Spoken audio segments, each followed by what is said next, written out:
주신 은혜에 감사하는 오부 묵상입니다. 오늘은 고린도전서 4장 6절에서 13절의 말씀을 통해 복음을 위해 낮아지는 길을 택하라 라는 제목으로 은혜를 나누겠습니다. 우리는 누군가를 섬길 때에 마음 한쪽에서 나 좀 알아줬으면 하는 마음이 올라올 때가 있습니다. 칭찬이 없으면 서운하고요. 인정이 없으면 힘이 빠질 때가 있죠.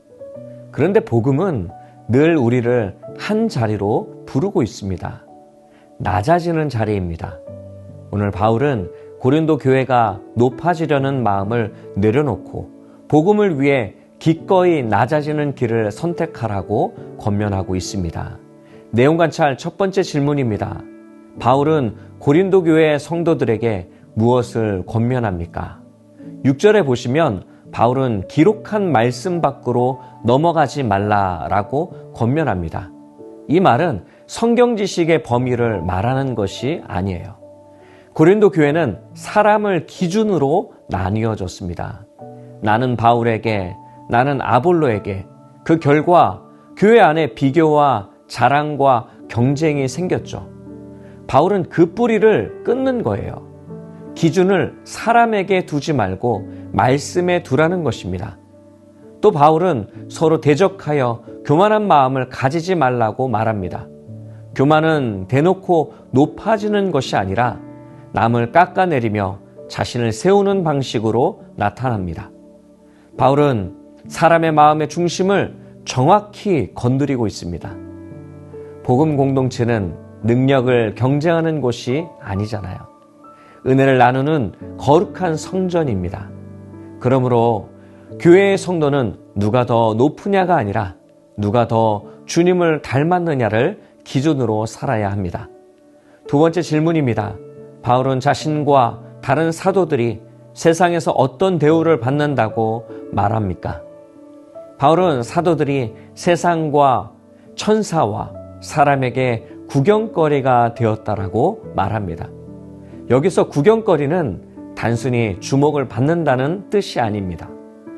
당시 로마 사회에서 승리한 군대가 포로들을 끌고 개선 행진을 할 때에 사람들에게 조롱받으며 끌려가던 모습을 떠올리게 하는 겁니다.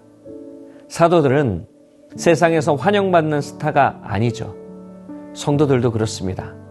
복음을 위해 조롱받는 사람들입니다. 또 13절에서 바울은 만물의 찌꺼기, 만물의 쓰레기가 되었다고 고백합니다. 이는 과장처럼 들리지만 당시 사회에서 가장 천대받는 표현이라고 할 수 있습니다. 왜 바울은 그런 표현들을 썼을까요? 바울은 사도적 권위를 자랑하지 않고 있습니다. 복음을 위해 낮아진 현실을 그대로 고백하고 있는 것입니다. 복음은 세상을 놀라게 하는 화려한 성공만을 추구하지 않고요. 때로는 손해보고 오해받는 길로 인도하고 있기 때문에 그렇습니다. 연구와 묵상입니다. 바울은 왜 자신을 세상의 구경거리요, 만물의 찌꺼기라고 고백합니까? 바울은 복음의 본질이 십자가에 있음을 알았습니다. 십자가는 세상의 관점에서 실패처럼 보이죠. 그러나 하나님은 그 실패 같은 자리에서 구원을 이루셨습니다. 바울은 이것을 깨달았어요. 자신을 복음 앞에서 한없이 낮추는 겁니다. 배부르고 부유하고 왕노릇하는 고린도 교회 성도들에게 자신을 이렇게 표현하는 겁니다. 세상의 구경거리요, 만물의 찌꺼기라고 말이죠. 바울은 고린도 교회의 교만을 깨트리기 위해서 자신을 모델로 제시하고 있는 겁니다. 복음의 사람은 편안함을 누리는 사람이 아닙니다. 복음 때문에 고난을 감당하는 사람이죠. 우리 모두 가치 없는 사람이다 라고 말하는 것이 아니라요. 복음은 나를 통해 드러나야 하기에 나는 기꺼이 낮아지겠다라고 고백하는 것입니다. 이 낮아짐, 그것은 주님의 영광을 드러내는 통로입니다. 느낀 점입니다. 복음을 위해 낮아질 때 그 겸손함을 통해 주님의 영광이 드러난다는 사실에서 무엇을 느낍니까? 우리는 섬기면서도 은근히 대우를 기대할 때가 있습니다. 인정받지 못하면 억울해지기도 하고요. 그러나 바울은 그런 마음을 잘 정리해주고 있습니다. 복음은 나를 높이는 도구가 아니라 나를 낮추어 주님을 높이는 능력이죠. 겸손은 약함이 아닙니다. 겸손은 복음의 힘입니다.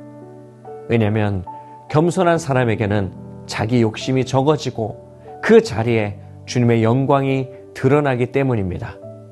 하나님은 큰 사람을 통해서만 역사하지 않으십니다. 오히려 낮아진 사람을 통해 복음을 더 드러내십니다. 이것이 은혜의 역설이죠.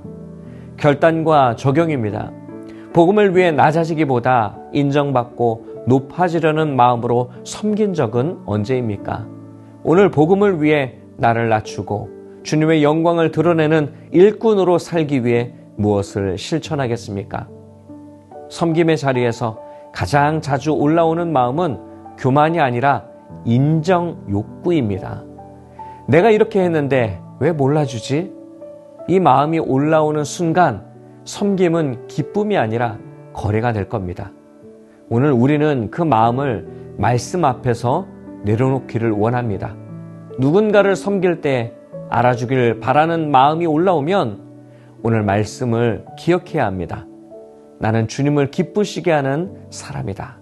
나는 세상의 구경거리요 만물의 찌꺼기다 라고 말이죠. 교회 안에서 비교하는 마음이 올라오면 그 비교를 멈추고 나를 위해 낮아지신 예수님을 기억하길 원합니다. 당신은 꽃입니다. 당신은 햇살입니다. 당신은 빛입니다. 라고 축복해 줄 수 있는 하루를 보내길 바랍니다. 사랑하는 영가족 여러분, 복음을 위해 낮아지는 길은 손해처럼 보여도 그 길 끝에 주님의 영광이 있습니다. 오늘도 십자가의 길로, 낮아짐의 길로 걸어가시는 복된 하루 되시기를 주님의 이름으로 축복합니다. 이 시간 함께 합심하여 기도하기를 원합니다. 말씀을 위해서 기도합니다. 복음을 위해서 자신을 낮추며 겸손히 충성하는 예수님의 제자가 되게 하소서라고 기도하겠습니다. 목회 속에서 하나님의 평안과 기쁨을 누리며 가정과 교회 안에서 사랑과 화목이 넘치도록 담임 목사님을 위해서 기도하겠습니다. 마지막으로 성문교회 영가족들이 삶의 어려움 속에서도 믿음이 흔들리지 않고 하나님을 신뢰하며 끝까지 인내할 수 있도록 기도하겠습니다. 이와 같은 기도 제목을 놓고 함께 합심하여 기도하겠습니다.